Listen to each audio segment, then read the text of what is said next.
África, o chamado continente negro, lugar da espaçonave Terra, onde há milênios a espécie humana nasceu. Espaço geográfico que vem abrigando ao longo dos tempos sociedades, línguas e culturas muito variadas. A África nunca foi uma realidade homogênea, em termos humanos ou culturais. Alguns povos africanos, vindos de Angola, do Congo, de Moçambique, da Nigéria, do antigo Daomé e de outras partes do continente negro, atravessaram o Oceano Atlântico para desembarcar no Brasil. E esses negros passaram a ser a massa substancial da força de trabalho de fazer o Brasil. Toda a cultura brasileira está impregnada dessa herança africana. Sua presença fez quase tudo que aqui se fez.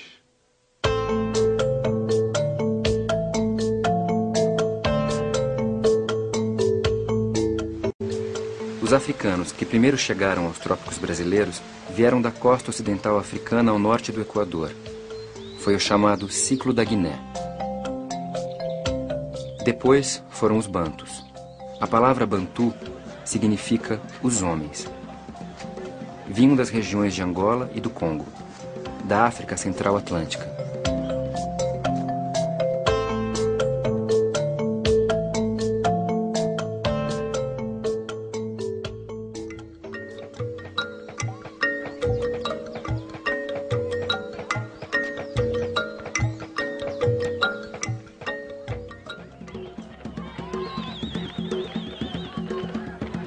O sagrado está presente em todos os instantes e em todas as instâncias da vida banto.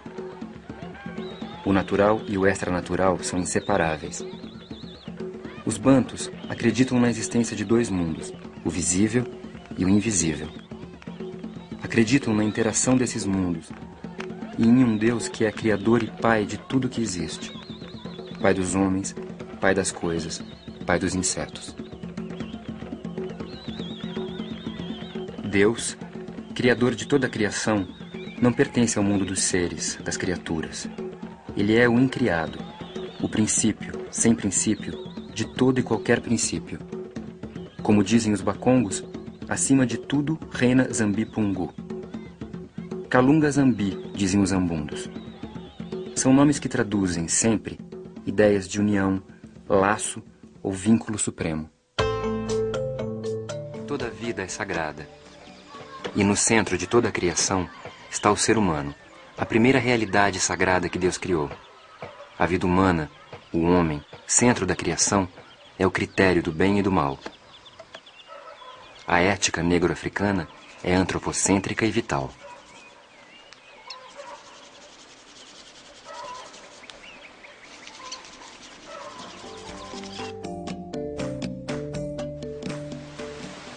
No reino do Congo existiam 3 ordens: a aristocracia, os homens livres e os escravos.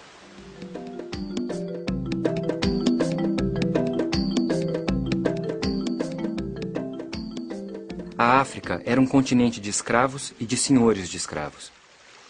No reino do Congo, a aristocracia empregava escravos no cultivo dos campos. Entre os negros alçás, escravos eram comprados e vendidos, usados como soldados e lavradores, servindo ainda de moeda para transações comerciais.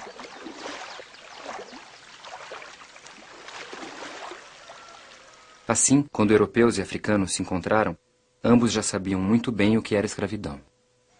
No século XVIII, houve uma alteração no contingente negro de nossa população.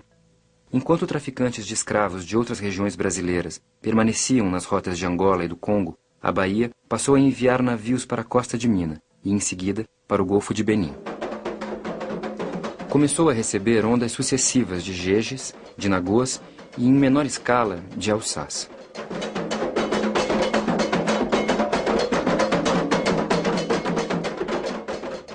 A expressão jeje designava grupos étnicos do antigo Daomé, como a gente Fon.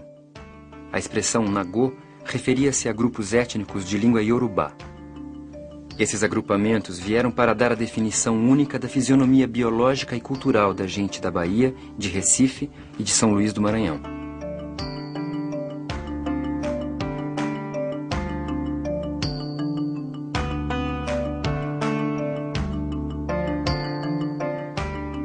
Os jejes trouxeram seus boduns. Os nagôs trouxeram os seus orixás e os seus oriquis.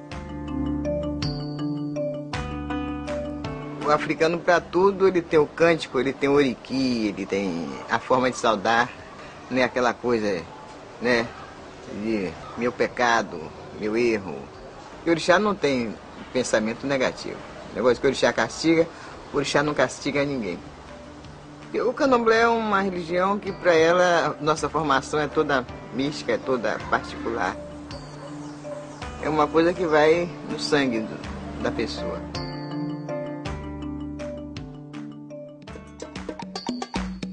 Entre os diversos grupos iorubanos, os deuses variam de região para região, de reino para reino.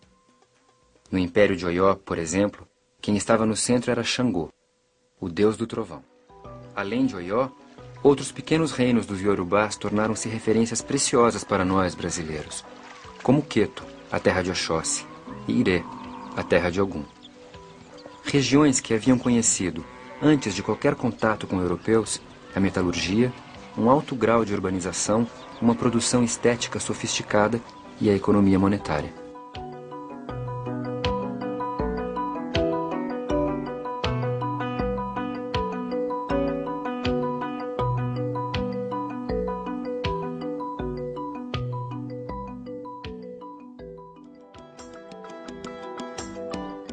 Os orixás iorubanos estão vivos entre nós. Daí que hoje não sejam somente iorubanos, mas mitos multinacionais. O que aconteceu no Brasil foi que os africanos foram tão fundo na aventura da construção deste país que hoje eles já não são eles. Eles somos nós, os brasileiros.